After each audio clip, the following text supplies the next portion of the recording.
But ಇಲ್ಲಿ ಪಕ್ಷದಲ್ಲೇ ಒಬ್ಬ ಸಚಿವ ಇನ್ನೊಬ್ಬ ಸಚಿವರ ವಿರುದ್ಧ ಏಕವಚನದಲ್ಲಿ ಮಾತಾಡೋದು ಅಥವಾ ಅಲ್ಲಿರೋ ಲೋಕಲ್ ಲೀಡರ್ಸ್ಗಳಿಗೆ ಹೀಗೆ ಮಾಡೋದು, ಒಂದೇ ಪಕ್ಷದಲ್ಲಿ ಇಷ್ಟೆಲ್ಲ ಗೊಂದಲ ಯಾಕೆ ಸರ್? ಹೆಂಗೆ ಗೆಲ್ತೀರಿ ನೀವು? ಭಾಳ ದೊಡ್ಡ ಒಂದು ಇದು ಸಮಸ್ಯೆ ಅಂತ ಹೇಳಿದರೆ, ನಮ್ಮ ಸಮಾಜದ ಒಂದು ಮುಖಂಡನಿಗೆ ಈ ಅವನು ಇವನು ಅಂತ ಮಾತಾಡಿರೋದು ನಮ್ಮ ಒಂದು ಕೋಟಿ ಇರೋವಂಥ ಸಮಾಜಕ್ಕೆ ಭಾಳ ದುಃಖ ಆಗಿದೆ. ಅವನು ಯಾರು ನಮ್ಮ ಹತ್ರ ಬಂದು ಹೇಳಕ್ಕೆ? ಇದು ನಮ್ಮ ಕಾನ್ಸ್ಟಿಟ್ಯೂನ್ಸಿಗಳು, ಅವನು ಯಾರು ಬಂದು ಇಲ್ಲಿ ಮಾತಾಡೋಕ್ಕೆ? ಅವೆಲ್ಲ ಸರಿ ಇರಲ್ಲ, ಅದು ಮಾತಾಡ್ತೇವೆ ಕರೆದಾಗ. ಇಡೀ ಸಮಾಜ ಇದ್ರ ಬಗ್ಗೆ ಇದು ಹೆಂಗೆ ಹೇಳಿದ್ರು ಅವರು ಹೆಂಗೆ ಹೇಳಿದರು ಅಂತಲೇ ಹೇಳ್ತಿದ್ದಾರೆ. ಎಲ್ಲ ಕಡೆನೂ ರಿಯಾಕ್ಷನ್ಗಳೂ ಸ್ಟಾರ್ಟ್ ಆಗಿದ್ದಾವೆ ಆಗಲೇ. ಈ ನಮ್ಮನ್ನು ಮಾತಾಡಬಾರ್ದು, ಯಾರಾಗಲಿ, ಇವರಾಗಲಿ ಅವರಾಗಲಿ. ನಿನ್ನೆ ನಮ್ಮ ಜಮೀರ್ ಅಹ್ಮದ್ ಸಾಹೇಬ್ರ ಸ್ಟೇಟ್ಮೆಂಟ್ ಅವ್ರಿಗೆ ಕೇಳಿದ್ರು ಪ್ರಶ್ನರು, ಅವರೆಷ್ಟು ನ್ಯಾಯ ನೀತಿಯಾಗಿ ಚೆನ್ನಾಗಿ ಮಾತಾಡಿದ್ರು. ನಾನು ಅಲ್ಪಸಂಖ್ಯಾತ ನಾಯಕ ಅಂತ ನಂತವ ಇಲ್ಲಂದ್ರೆ ಯಾರು ಹೋಗಿ ಕೇಳ್ತಾರೆ? ಕೇಳಿದ್ದೀವಿ, ಕೇಳೋದ್ರಲ್ಲಿ ತಪ್ಪೇನಿದೆ? ಕೇಳಲೇಬೇಡ್ದ?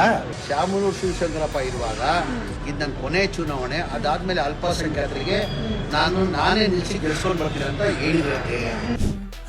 ನಾನು ಯಾಕೆ ಕೇಳಬಾರ್ದು? 224 ಕ್ಷೇತ್ರನೂ IACCಗೆ ಸಂಬಂಧಪಟ್ಟ ಕ್ಷೇತ್ರ. ಅದು ಅವ್ರಿಗೆ ನನ್ನದೇ ಸಂಬಂಧ. ನಾನು ಚಾಮರಾಜಪೇಟೆ ಅವ್ರು ಬೇಕಾದ್ರೆ ಬಂದು ನಿಂತ್ಕೊಳ್ಳಿ, ನಾನು ಬಿಟ್ಟು ನನಗೆ ನನ್ನ ಸಂಬಂಧ ಕ್ಷೇತ್ರ ಅಲ್ಲದು.